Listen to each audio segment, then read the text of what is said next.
The morning sun shone brightly over Accra's bustling streets. On the corner of Independence Avenue, one of Ghana's most prestigious bank branches opened its doors to a sea of customers, business people in sharp suits, traders in bright Ankara, fabrics, and officials with their portfolios. Inside the bank, the staff moved swiftly behind their glass counters. Customers queued patiently, waiting for their turn.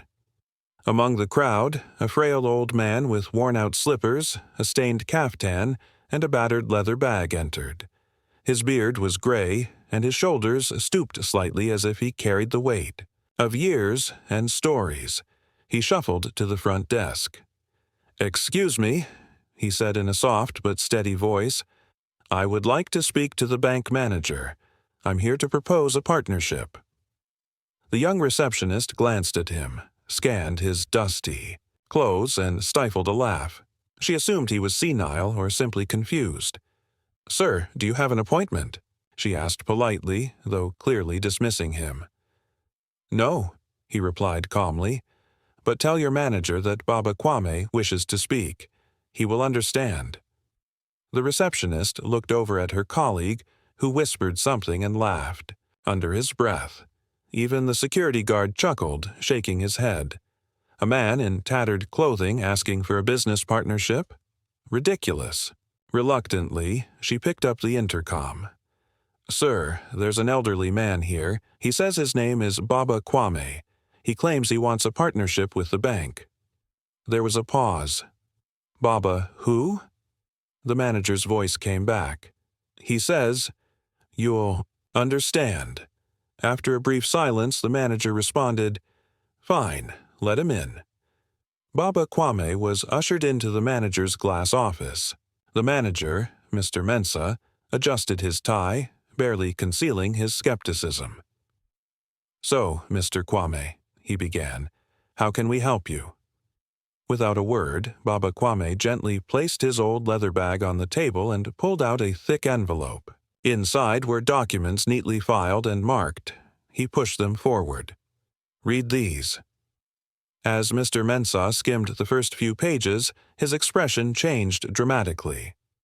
The first document was a certified fixed deposit of C10 million cedis, equivalent to nearly $1 million. The next included ownership papers of 10 small and medium-scale businesses across Ghana, rice mills, transport companies, and micro-lending institutions. There were receipts from years of philanthropic donations to schools, orphanages, and hospitals. Finally, a letter of endorsement from the Ghana Investment Council, stating, "This certifies that Mr. Kwame A. Boateng, a.k.a. Baba Kwame, is a verified high-value investor and social entrepreneur contributing significantly to national rural development." Mr. Mensah stared in disbelief. The papers were authentic. You are the Baba Kwame?" he asked, his voice cracking. "The same man who built schools in Volta and helped resettle flood victims?" Baba nodded slowly. "Yes, I came dressed like this on purpose. I wanted to see how you and your staff would treat someone who didn't look wealthy." Mr. Mensah's face flushed with embarrassment. He reached for the phone and said urgently, "Tell the entire staff to come to my office." Now. The manager's office filled quickly with the bank's staff, receptionists, tellers, security guards, and customer service reps. Some of them smirked when they saw the old man, but those smirks melted when Mr. Mensah stood and spoke. "Everyone, this man you all dismissed as a beggar is one of the bank's most valued potential investors. Meet Mr. Kwame A. Boateng, also known as Baba Kwame, multi-business owner and one of Ghana's quiet philanthropists."